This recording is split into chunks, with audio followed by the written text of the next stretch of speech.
Good afternoon. Hope you're all in the room that you intended to be. This is Healthcare A&E Opportunities. And I wanted to do a quick little poll. How many people in the room are from a large business A&E? What about small business A&E?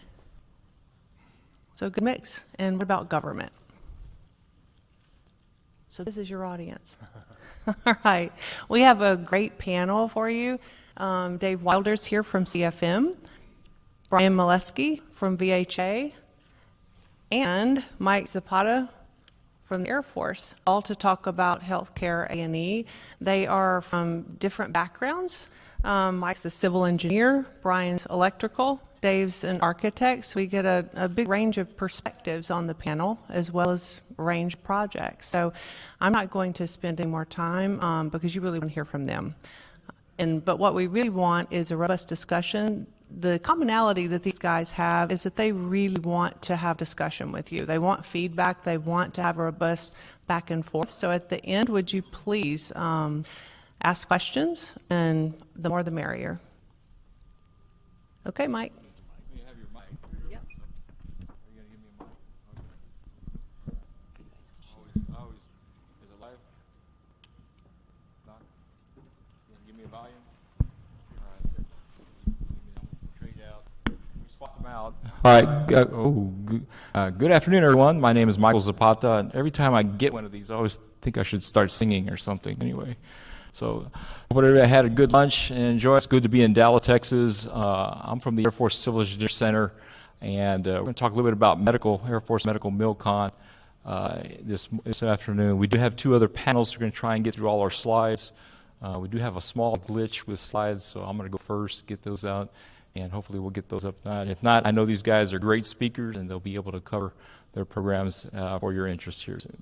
So with that, I'll go ahead and get started. AFCEC, talk about this right here, AFCEC organization, Air Force Medical MILCON. A little different from the Air Force Blue Toe that we heard about at the 1 o'clock, if you were in ballroom 1 and 2 earlier at 1.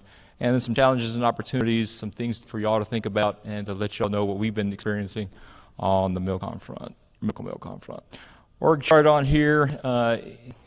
Just to let you know, too, if you need names and phone numbers in your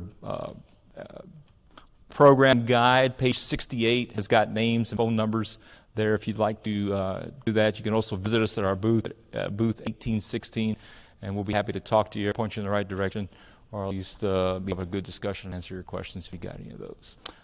We are a full spectrum organization, the Air Force Civil Engineer Center, based in San Antonio at Lackland Air Force Base. We cover everything from facility engineering, environmental readiness for our civil engineer folks as they deploy, and operations, as well as planning and integration for your planning. All right, Air Force Medical Readiness, just kind of give you the folks that may not be familiar how Air Force Medical MILCON works. The Air Force Medical Readiness Agency, it's an agency there. They generate and develop the facility requirements. They're involved in long-range planning. They develop what's going to go where, what needs to be renovated. Those requirements are prioritized across all three services. Defense Health Agency, and we're going to talk about DHA here in a little bit. They're doing that prioritization.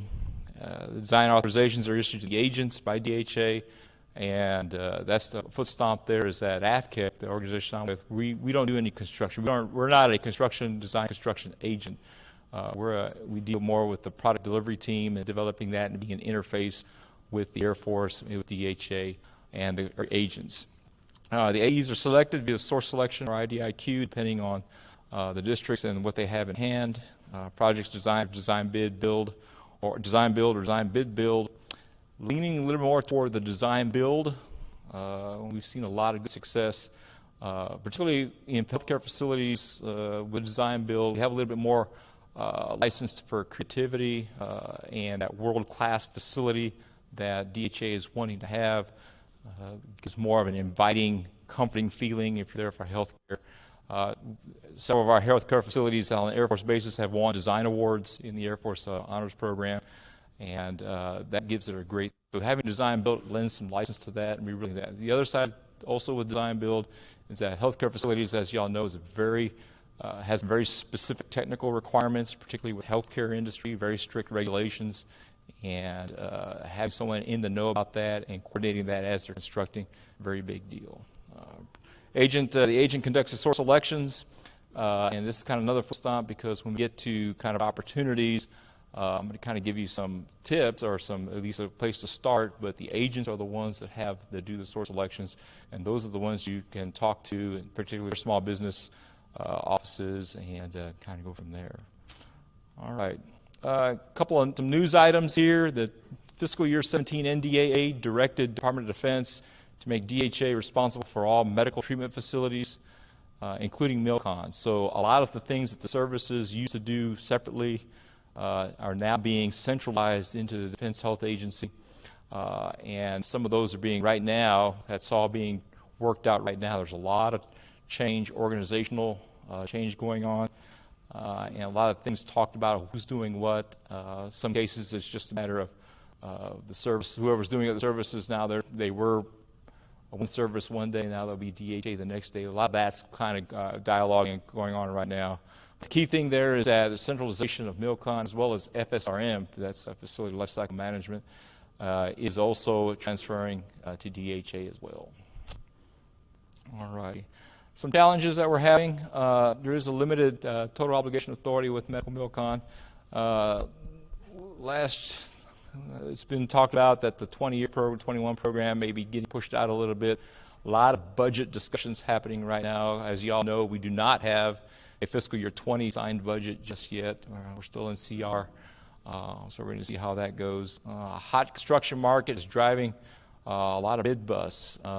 We're asking our contractors to have a 6-month stay in there for keeping their bid good, so we can get through the ATR process. It's really being a big challenge. Congress is on us to reduce our costs and to kind of look at that, but the market conditions the way they are is really causing us some issues. Healthcare visibility driving attention to established criteria. Again, healthcare facilities, very, very specific type criteria. Our driving document, UFC, Unified Facilities Criteria 4-51001, it's about 450 pages of healthcare facility criteria, and it's very, very detailed to a point on all our examination rooms, traffic, everything else. How you can help. That's one of the things that Martha, as we were talking, she asked me if we had to ask you to help us. Thorough cost estimates for planning charrettes and designs. Again, we're really wanting to dial in our costs and have good fidelity on that. We're really under the gun to be able to award things in a year of appropriation. We're having some challenges with that because of costs. I think you're going to hear more about that. I think there is an independent government engagement or interaction government agents, our cost CEO roundtable going on talking about that, so it is a big topic of late. Help us manage the costs through quality value engineering efforts. If you got a good idea, things as you're going, looking at this, even our criteria, we do have a process to change our criteria. We're always open to new ideas and how we can do things better. And then the last thing is to flag constructability concerns early.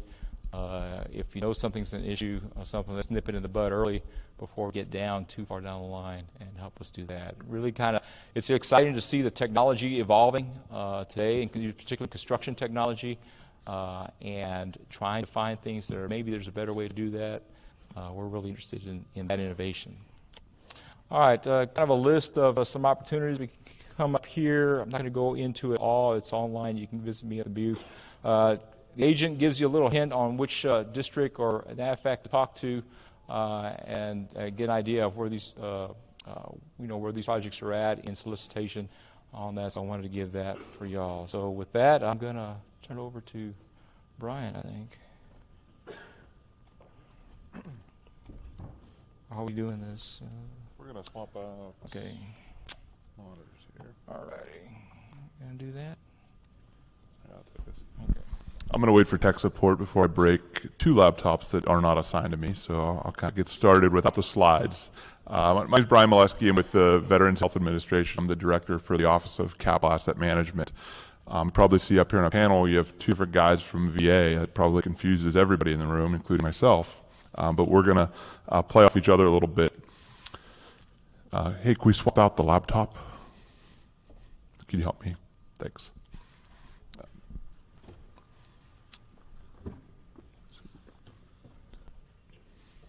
So for the Veterans Health Administration, we work directly with the department level, so VA, CFM. When you look at our portfolio, there's two different thresholds. So there's a threshold of projects which we do within VHA. Basically, we execute them locally. So those are what's known as non-recurring maintenance and minor construction. The key takeaway from what I'm going to go over is the projects that are executed within VHA are basically delegated to the VISNs network. So 18 regional offices that have a capital asset manager that manages that program for their network. So they're the persons that are intimately involved with the planning. Thank you. With the planning and execution. So what I have up on the screen is the sort of the lay of the land.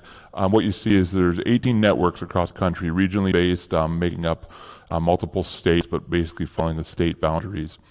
So each one of those regions is represented here this week. There's several offices or booths in the vendor area. So if you're looking at working in one of these areas with architect engineering contracts, those are the individuals that are the key players. They're the ones that know their requirements. They're the ones that know whether or not they can execute it this fiscal year. They're the ones that know what their annual budget is. So we work closely with them to develop our planning, but those are the individuals. So within the Department of Veterans Affairs, on the Veterans Health Administration side, we manage the capital portfolio in my office. But basically what that means is the design, construction, lease, and then maintenance and operations for VHA medical facilities. Our non-recurring maintenance program, NRM, is single-year appropriation. What that program is used for is for fixing what we have. So if we have a medical center, we need to replace a roof, it goes to the non-recurring maintenance program. That program is really our bread and butter. It's where we do the most work. It's the where we maintain our facilities. It's the way we do what we need to do to sustain operations. Separate to that, you go to the minor construction program. The minor construction program is a strategic program. It's what we use to build new space. If we want to build a parking garage, we do it in the minor construction program. The upper limit of that program is $20 million. So and as you start to exceed those authorities, you get into our major construction program, which Dave's going to talk about. So those are executed differently at the department level. And then for those of you that were in the room just in the prior presentation, we also have a minor leasing program, which we are executing at the VH level. So the smaller projects in nature are executed locally. I think that's the key takeaway. So our healthcare delivery scope, we're basically the largest integrated healthcare system in the United States. We provide care to about 1,200 healthcare facilities. It's a large portfolio. The average age of our facilities dates back to about 1951 if you do it on average. So updating, maintaining, and modernizing our systems within those facilities is a critical piece for us. We're looking for strategic opportunities to do better things with our non-recurring maintenance program. We're looking for better ideas. We need to divest ourselves of some of our older buildings. We need to find a way to build newer buildings. We need to do leasing differently. So it's a big challenge to maintain the portfolio that we have. And when I jump forward, what I'm going to show you is how we do that. So this is what we did in FY19. This is $1.8 billion we executed in our non-recurring maintenance program. If you look at that, almost every network or regional area is executing over $60 million a piece. So that's every medical center, every network, basically getting an allocation through a single year appropriation and moving those projects forward. We do struggle with this program, but we have a very high success rate, meaning we do a lot of work in there, and that's how we maintain our facilities. The minor construction program, being more strategic in nature, it's funded out of the MILCON appropriation. We don't see the same exact execution. It's funded at a much lower level. We don't necessarily see those projects going forward as well. I was asked sort of, what can this group do for me? How can we help solve that problem? One of the things we see is estimating. I think that's, as the panel talked earlier before this, estimating and hitting our market is very challenging for us. So if we approach a project that was planned at 14 million and it goes to 16 million, if we didn't really have a good understanding of the market, we need to understand the why. So we're looking to you guys to help us do better at estimating those. We realize the requirements come from us. We realize, my previous slide had 800 nurses or something. We ask almost every nurse in the VA to give you input on your design. So it's pretty hard to do a design VA. We're a pretty difficult customer. But estimating is one of the big issues we see. So we're working on our end to clean up our requirements, make sure that when you do design, that you're not asking to design a project and estimate it for 3, 4, and 5 years down the road. We want to give you a window to say, hey, we're designing this project today. We're expecting to go to market in 18 months with this project. make those assumptions in your estimate and let's plan accordingly. What I've seen over time is that we've had these projects sitting on a shelf. It's an old estimate, we bid it, and then we tend to be surprised when we have bid bust. These slides are all available to you. I'm not going to go through every line item. Basically what this does is break down the types of projects we're doing across VHA. Just breaks it down into millions of dollars. A lot of infrastructure projects. That is our bread and butter, fixing our boilers, chillers, roofs, HVAC system. That is where most of our energy and time is spent. And that's why we're funded about $1.8 billion in the NRM program. I'm going to spend a little bit of time talking about one of the newest initiatives in VA. It's a departmental priority. It is the largest priority we have. So if you hear the secretary talk, he's going to talk about this initiative. It's called the Electronic Health Record Modernization. Martha said this to me earlier. Why does a group of A&Es, architects, engineers care about this? Why do they care about it? Because through modernization, we're bringing on software systems. Those software systems require the OIT network and the backbone, basically the fiber backbone, the cabling, communication closets, data centers to support them. If we don't modernize our OIT systems, we're never going to get there. We're never going to deploy this. We're never going to be successful. We've learned from our partners in DoD. So this is a major initiative. If you look across the country, we are going to do a single project at every medical center working from west to east to upgrade our OIT infrastructure. What does that mean? There's going to be a design project.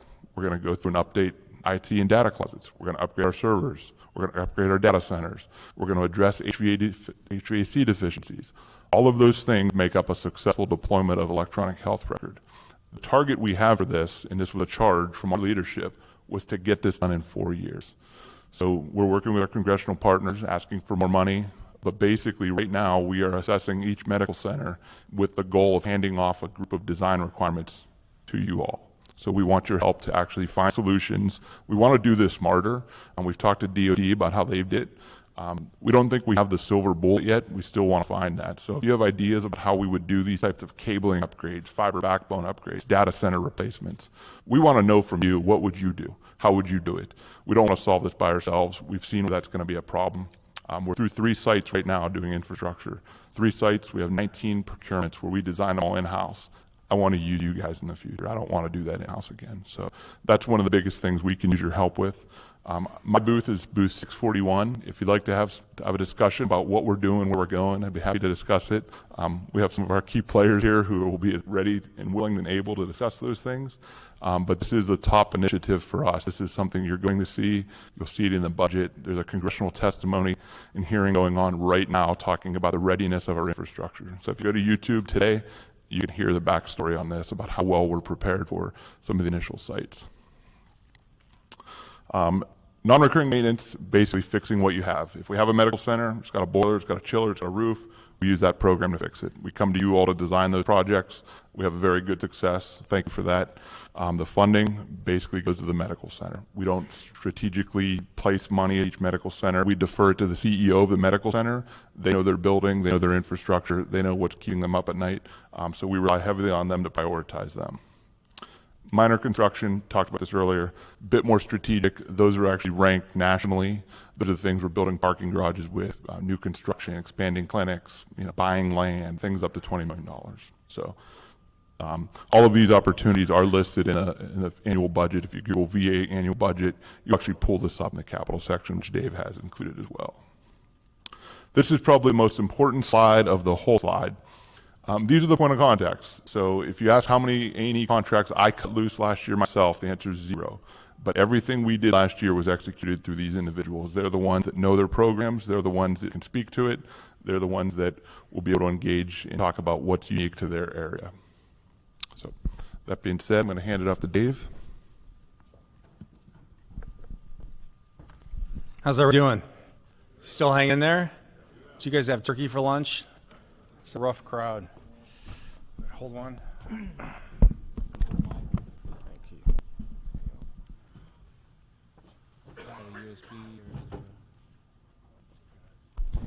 So I changed my thought process in how I was going to present to you. Before I came back into government, which has been about a year now, I was working basically in the seats where you are. And so I wanted to make a presentation that I would answer questions that I would have as I was sitting right there. So my assumption is this: does anybody find it difficult navigating the Department of Veterans Affairs?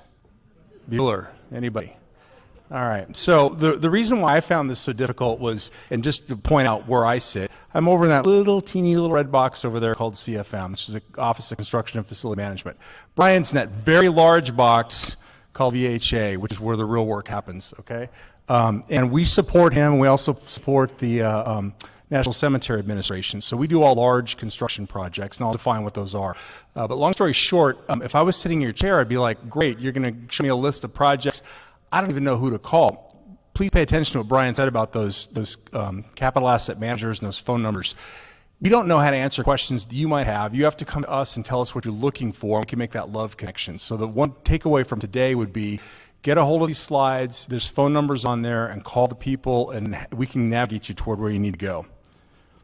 So these slides are for you to take away. I set them up. If you come partner with us on any of our projects, I hope you feel proud of the work that you do because of the support we give our veterans. One of the things that makes me feel good every day when I come home, and I tell my wife this, I said, I'm not curing cancer every day, but I'm providing the bricks and mortars to actually allow for that to happen. So that's a pretty good mission. But really have an understanding when you dialogue with VA, figure out exactly if you're talking about a minor construction project, a major construction project, and what region you're actually talking about. Then we can actually get you where you need to go as far as figuring things out. And on top of that, we'll help you navigate with our contracting brothers and sisters. So this is kind of the cheat sheet, if you will, for construction and facilities management, which is the group that I work with. We do major construction. Those are over $20 million. And those are single line item appropriations by Congress, and we execute those through design build and design bid build. We also have a large leasing program. We, CFM, do leasing for the entire enterprise, for VHA, for everybody. So that's the ubiquitous group. And then for anything over $100 million, we partner with a non-Department Federal Energy entity, Currently, we're partnering with the Corps of Engineers, but that's open to Air Force. We could partner with NAVFAC. We could partner with Department of Highways if we wanted to.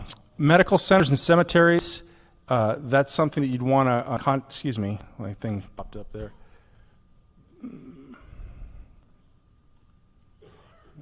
Technical difficulties, please stand by. I'm doing this to myself now. They did it right? Okay. All right, stop touching buttons. So we're responsible for planning, design, and constructing all major projects over $20 million, according to the Mission Act. And then we also deal with the purchase of land, buildings, and leasing acquisitions.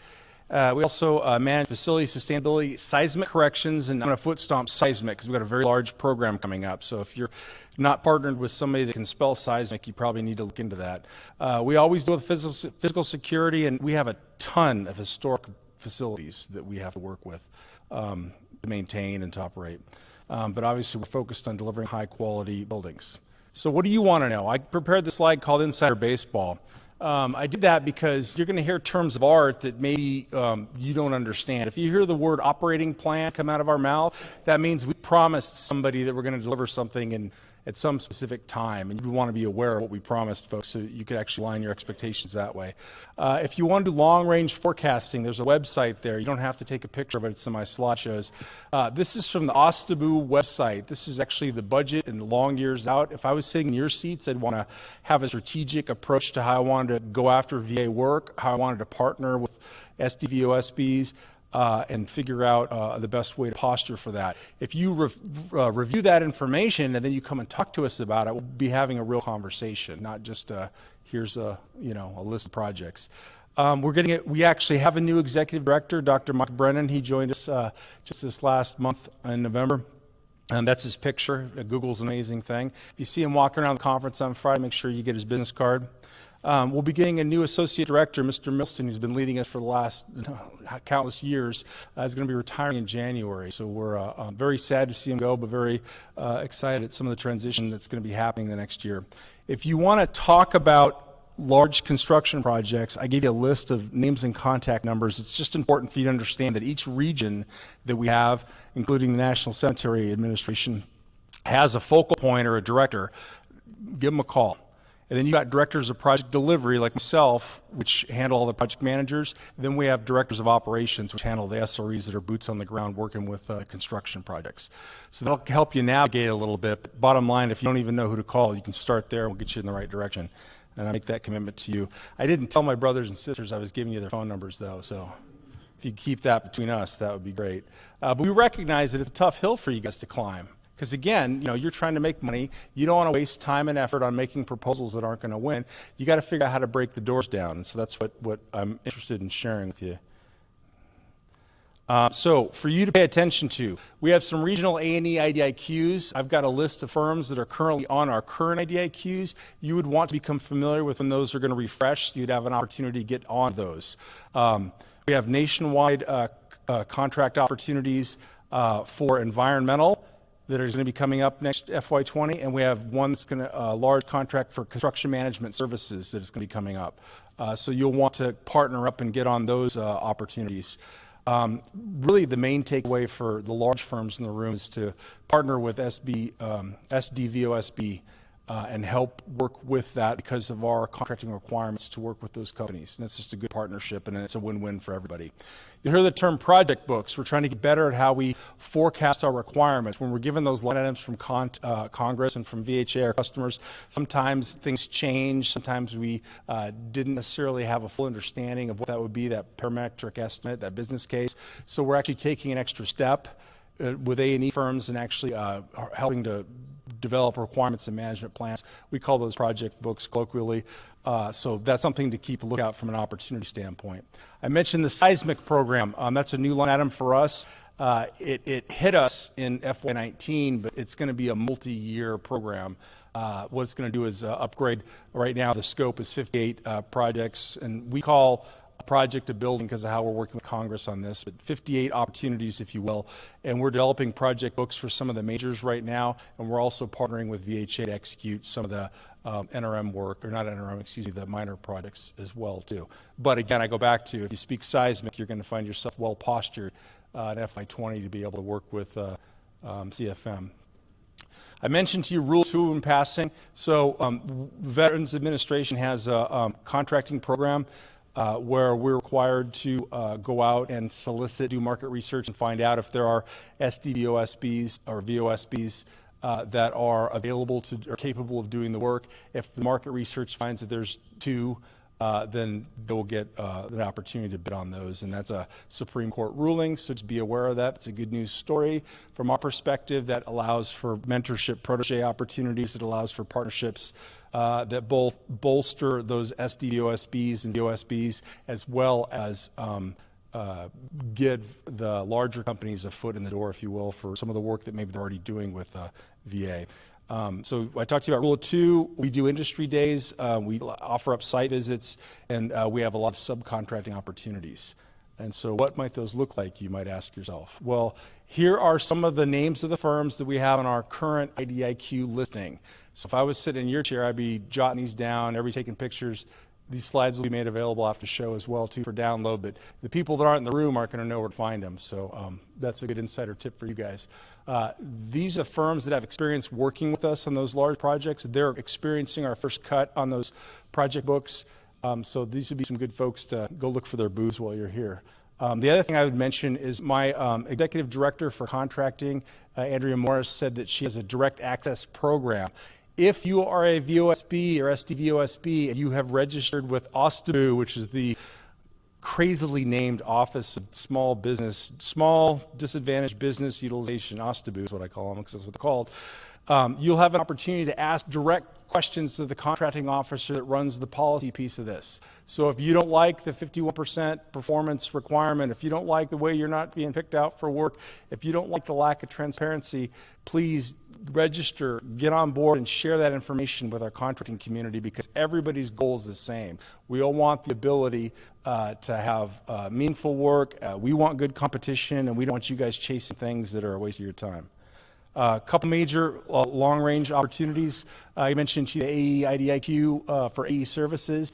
We have design services for our National Cemetery Administration, because that's very specific work for our cemetery group.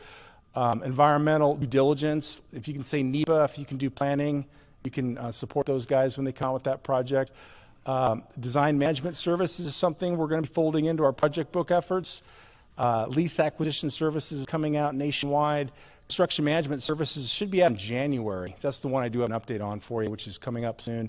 And then land acquisition services. So if you are pursuing one of those and are a large business and want to partner with the SDVOSB and get on one of those and compete, then give us a call and we'll give you a better timeline when those are going to come out, so you can be postured. The other thing I'd mention is this 180-page document, which has a list of all the projects, which is the federal budget. You can Google it. I particularly got this off the OSTBU website. So if you're a savvy business development person, you're going to go get this document and you're going to figure out where the money's going and chase it. And then the last thing I have for you to take away is a whole series of websites. Again, I think this is all about making relationships. So I can still websites at you all day. If you don't understand what you're looking at, then we're all kind of wasting our time. So I'd like to get to the Q&A session if we could.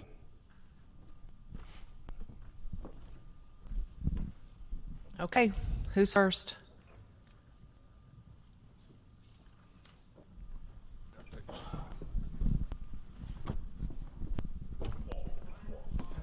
I could possibly fall.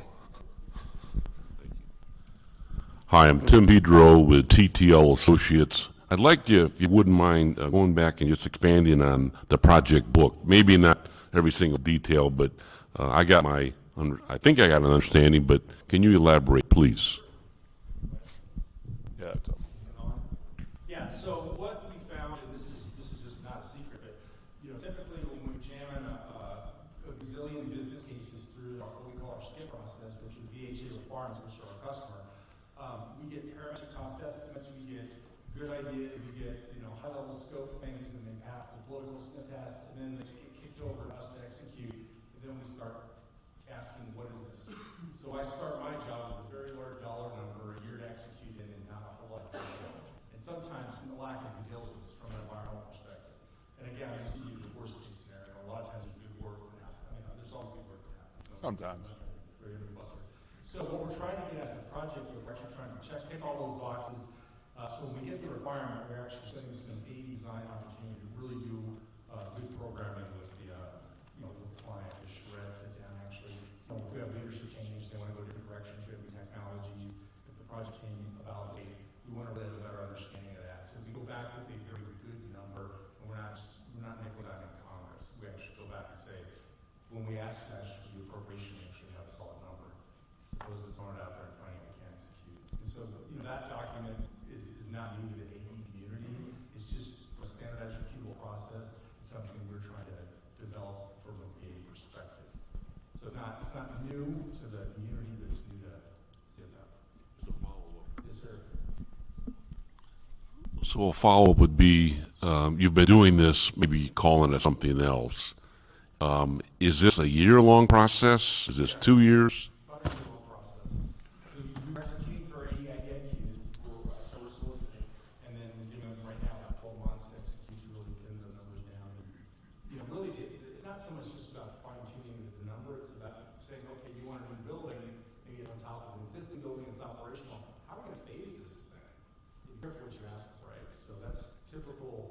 That's not represented in the business case. It's just building a hospital on top of the old hospital, get it done in 6 years. The only thing I'd add to it is, if you look in the budget submission, you're going to see major construction projects which previously would have been submitted with a budget number, say $300 million.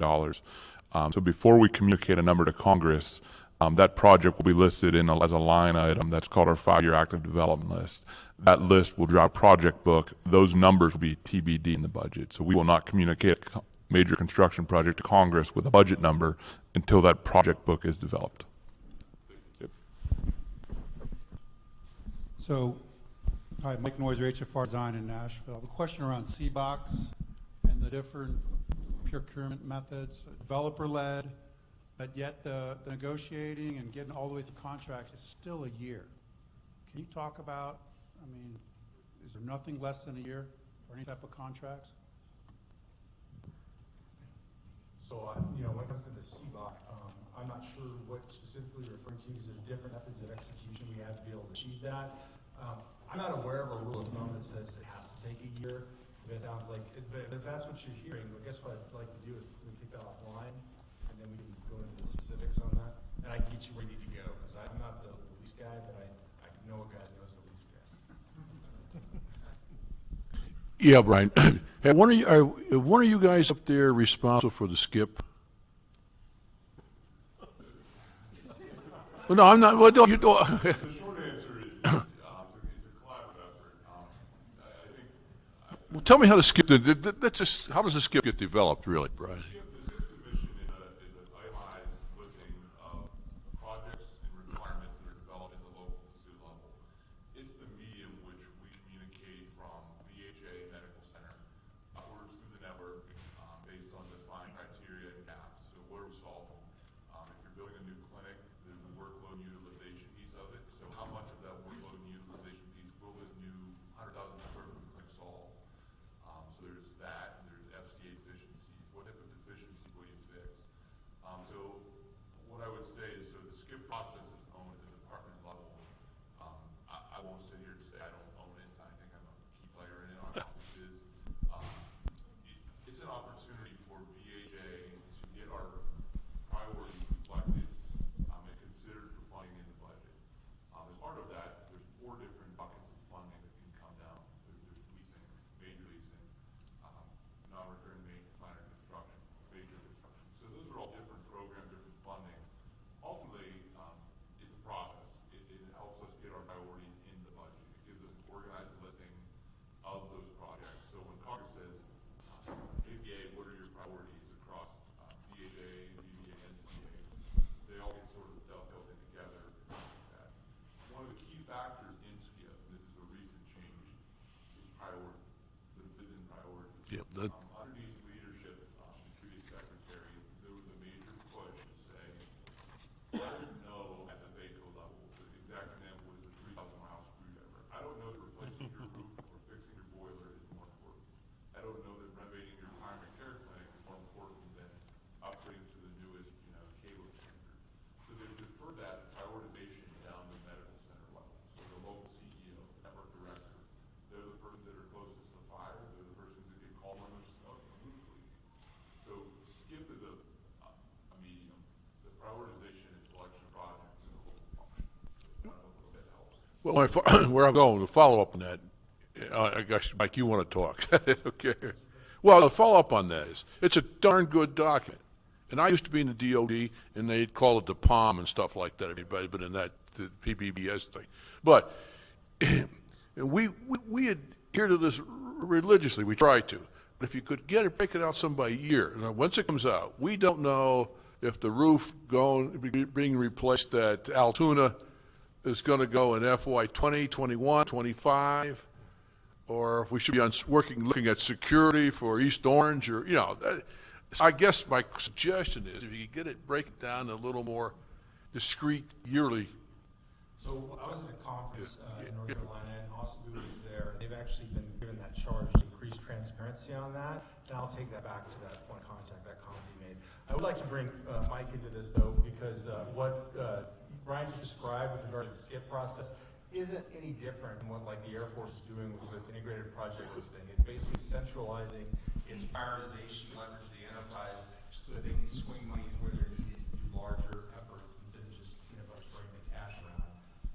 Again, everybody does it, whether it's the Army, the Navy, it's the same animal by a different name.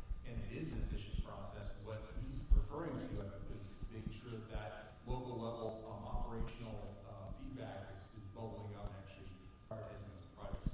But I think to your point, sir, yeah, maybe a little better help making it work. Right? Do you want to talk more about that? I can do that. What he's referring to is what we call the Air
installation investment strategy, the I2S, and basically it's a policy document where we're no longer going to start funding floor and keeping our facilities good, trying to buy down the long-term costs by investing a little bit more in that sweet spot versus waiting for the facility. So that's kind of it in a nutshell on that.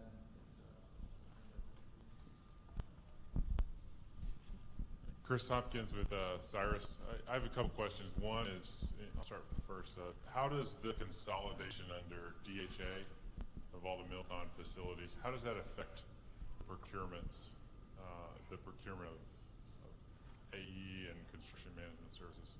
It doesn't to a whole effect. It cuts down a little bit of layers in some aspects. The reason why is because we use agents. We're using NAPAC and USAID. And in some particular instances, we're using some specialized efforts out of the Corps on that. So we don't see too much on that other than being able to have a better, or be able to establish the communication lines to make sure that there's interfaces between the services and that project delivery game. So on that level, I don't forecasting any change in the procurement aspects of things. Planning, working with the services, internal type of dynamics, that might change a little bit. That's changing right now, but that should be fairly transparent to you guys as far as that. My second question had to do with the estimating and project books and planning. Have you considered using third-party construction managers earlier on the design process? So we're actually exploring using design build more. We're actually looking at that nationwide construction management services contract, both to augment in-house staff and to also look at that project book process a little bit differently. So yeah, and you bring up a really good point. The good ideas and the ways to execute, I mean, we are all ears. So if you reach out and communicate with us, then we rely on industry to bring us what's working well for the Air Force over there or the Army or whatever, to be able to adjust our aperture, if you will. Good afternoon, Katie Whalen, Go Energistics. I have a question about project booked opportunities. Should we look to the VISNs for those opportunities, or what contracting office will they come through? So the ones that I was referring to specifically are related to the large construction projects. Right now, we're executing using the list of AE contractors that are IAQs. So again, the answer to this was a specific question. I would start making connections and partnerships with those lists in the near term, because that's where we're going to start. It's easy.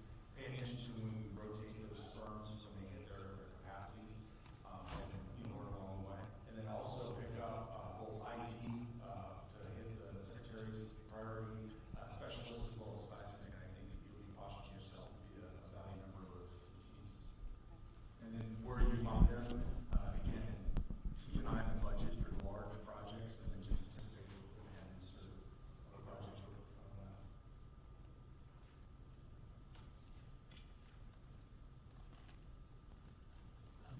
Naresh Mather with NMA Architects. Would like to find out what projects for VA are executed through VA themselves, or which ones are executed through Corps of Engineers. So we execute anything under $100 million from the VA, whether it's DHA under $20 million or CFM under $100 million, and we partner with a non-departmental federal entity. Right now, we have a couple projects with the Corps of Engineers, projects over $100 million. So is that threshold? Is that what you're asking?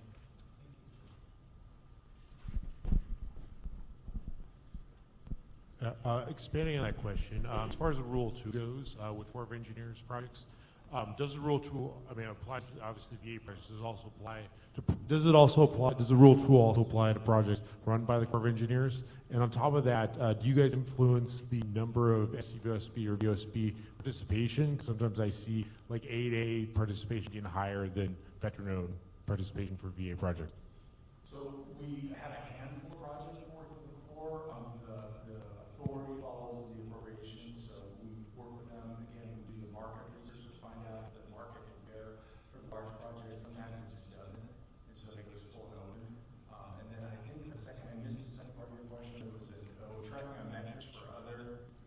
Yeah, generally most projects have self-performance requirements. You know, nationally, I think federally is like 5% women-owned small business, 5% AA, 3% upzone, 3% veteran-owned small business. But generally on some of these core projects, we actually see the percentages of like 8A and women-owned higher than veteran-owned businesses, but they're VA projects, so it's a little surprising that you do that. Yeah, on top of the, I'll talk about the data set that you're looking at, because I think the assessment would be good to do that. I don't know how to answer your question, I'm trying to tell you.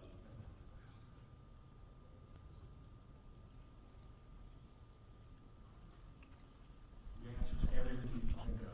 So, I'll speak to you. There's a note on the back if you could stop by. Another hour before they give out the drinks. I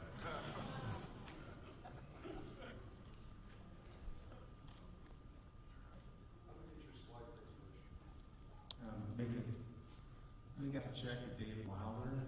No, I think we'll upload them afterwards. I also have the business card I can send them to you direct as well. But they'll be uploaded as part of the same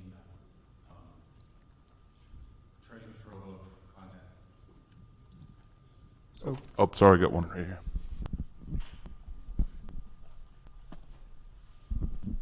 Dave, Daniel Cross, we're a VSOB out of Frederick, Maryland. I'm a fish out of water in this meeting because I'm a developer, so I actually go look for these A&E guys to bid the CBOC projects. Specific question for you guys on a sense that the medical directors in the regions are trying to put 4 pounds in a 2-pound suck. You got to stay under the $1 million prospectus limit on annual rent, and the square footage keeps climbing up. And so Rock Hill's at 24788, and Florence, a couple of miles away, is at 26,202. By the way, what are you going to do in the 1,700 square feet difference between the two that warrants redesigning the building? But we're climbing to a point that making the numbers work below the $1 million non-prospective cap is getting tough. Can we have some reason and push that back down, or decide you got to push them into a prospectus, please? I'll take that. Do you have a comment on that? No, you can take it. I will take that back. That's not my portfolio, but that's a really good question. And again, I'll find more about that for you, sir. Feel free to have contact information. The other, so I am on part of that work group. So so with leasing in general, I think what we're trying to do is one, understand what's available. I actually live near Rock Hill. Understand what's available in the market first. We go out asking for 300,000 square feet in downtown Manhattan. You're not finding it. So I think there's a bit of a re-education going on within the organization about how we do leasing. I'm excited about it, to be honest. I think we've brought in some folks that actually can move the program forward. That issue you brought up is the same exact issue they brought up. So I would say we owe you some feedback on that, but it's been exciting to see us go out and ask the market, what do you have available that looks and feels like what we have or what we need? And then understanding that we may not get 247,000 square feet, we may get 230,000, but it's darn close to being ready. We could save a lot of money and a lot of time by just living with what's available in the market. So we're trying to find our way. We're not very good at that, by the way, of living with what's available in the market. We think we can reinvent everything. So. I have a general question. So last year I thought it was a wild success. Did you get feedback of having NVSBE and this conference at the same time? Obviously they were separate this year. Was that an anomaly, and what was their overall feedback? I thought it was great. So I was here last year. The feedback that I received a lot from the folks in this room and some of the construction contractors was that we were competing for your attention. You know, we go into briefings and there'd be a panel of 5 VHA engineers talking about the regional work they're going to do, and there were 2 or 3 of you guys, and you're running out of that room to go to the next one because it was going from New York to Connecticut. So I think we went way too granular on the distribution last year. We had about 185 VHA engineering staff here, so we did a lot of discussions. We've talked very good. This year we're at obviously the other end of that extreme, where we have basically 30 people here from VHA, same amount from CFM. I think the answer's somewhere in the middle, to be honest. But the feedback was that we ran parallel conferences, and we competed for your attention. The SAMI conference is a known and vetted opportunity. So I think there was a look, not by me, but that we can actually partner with SAMI better is what we did. We basically followed their methodology exactly. So far, I'd say it's working. I'd be interested in feedback because we already have some just initial feedback internally that we think, we're still off a little bit. We're not sure exactly how we match up with you guys because we want to have meaningful discussions. You don't want a bunch of folks from DC sitting telling you about how we do business. You want the people that are actually doing business with you talking about it. So there wasn't any real negative feedback other than we competed amongst ourselves for your attention. And I don't know that it was real fair last year, the way everybody was running around chasing each other, trying to figure a way out around New Orleans. So it was pretty tough. I don't know if is that what you saw too? Yeah.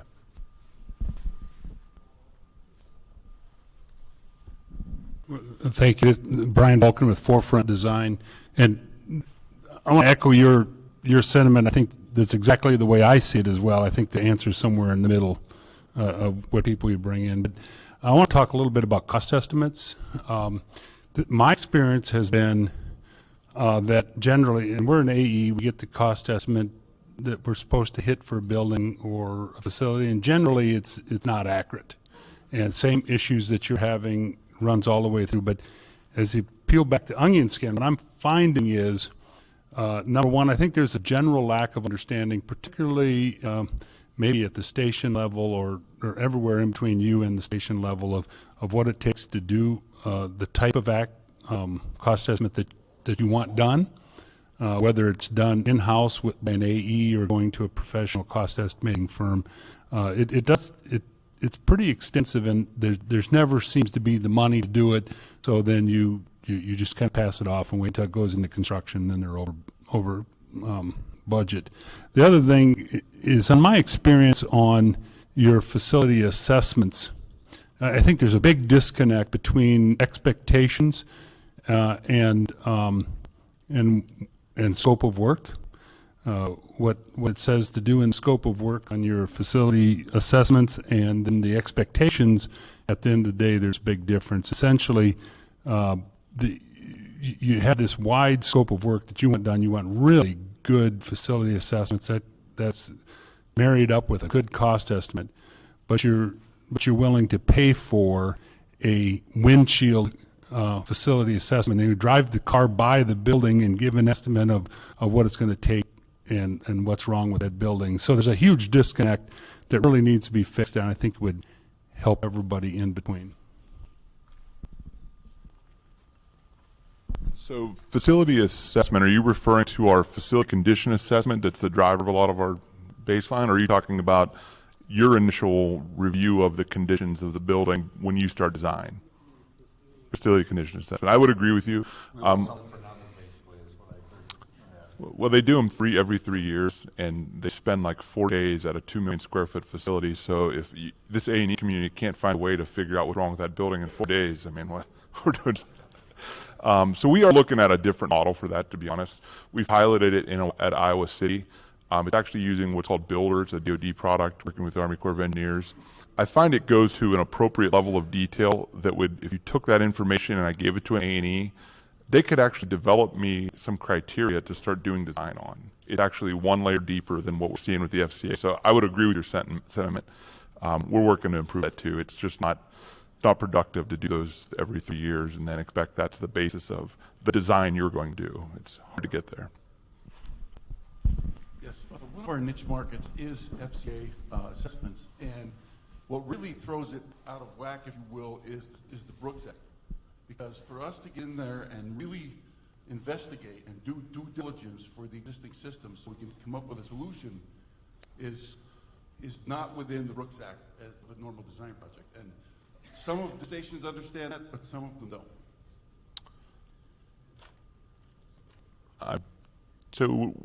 So you're doing the actual FCA paid for through CFM through the net? We're taking the FCA system. Oh, gotcha. Yes, I agree. Yes. We're doing the field work, and that field work is very intense. Understood. Okay. There's another one. Brian, seismic. We're for it. Okay. Now, are you going to do that? You're going to roll that out west to east. Is that going to be set aside for net DVOSB? Seismic's a specific appropriation similar to the major construction appropriation. So that's a group of, I think Dave said, 58 projects across the country. There's some in the southeast, but predominantly they're all out west. I mean, 50 of the 58 are out west.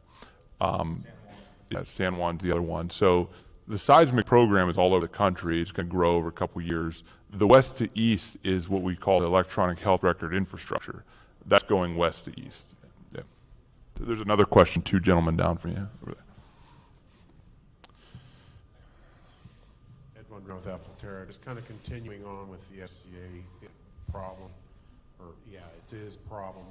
The VA, you've allowed the cost estimates and the process to be so skewed in the FCA model that you're lumping 15 or 20 HVAC units under one condition assessment line item, and the VA doesn't fund projects that way. And Builder is not the solution you're looking for. Builder is putting lipstick on a pig. The whole process is really stilted, and it needs to be reanalyzed, and you need to change the methodology and bring it back in line with CSI guidelines and federal and basically U.S. guidelines.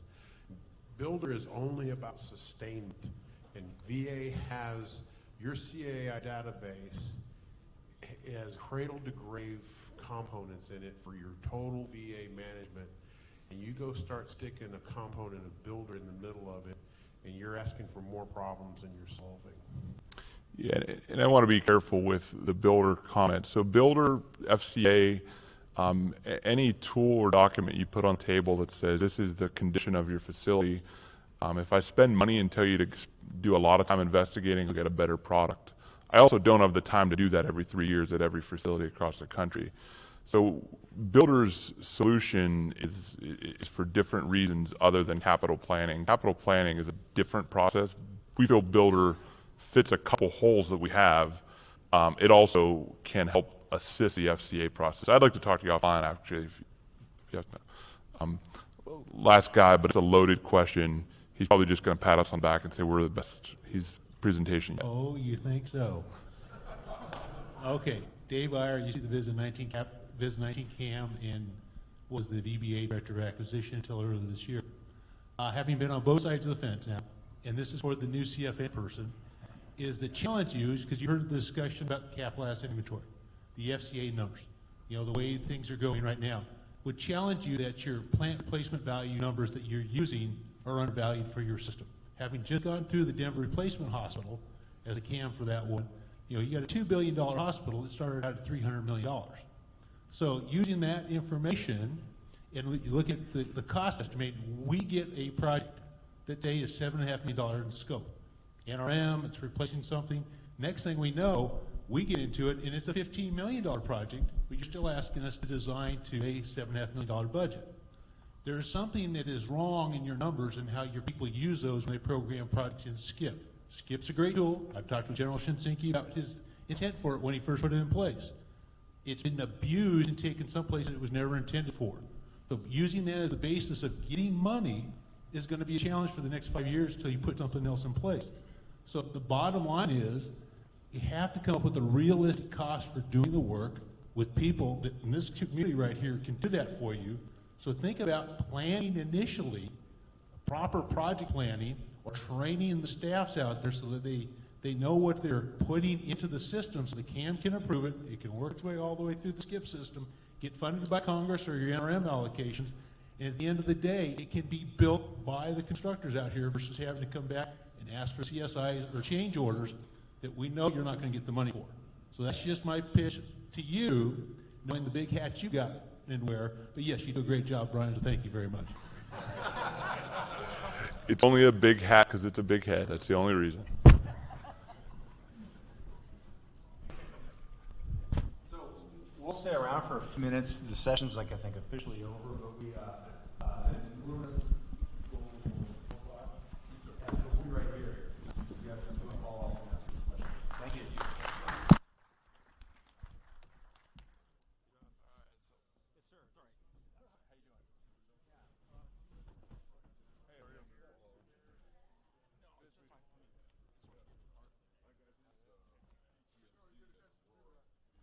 Oh, no doubt. I got some stories to tell, sir.